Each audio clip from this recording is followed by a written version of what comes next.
alalahanin ninyo, ako at ang buong bansang Cariac is for nation building.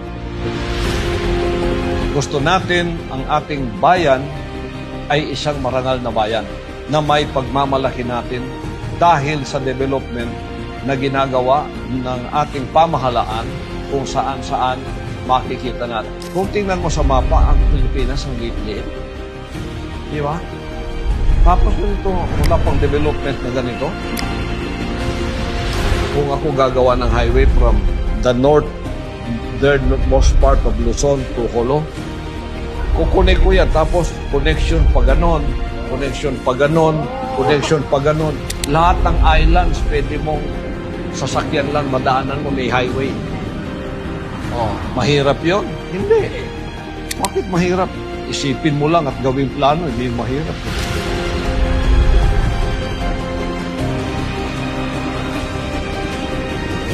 What the mind can conceive can be achieved.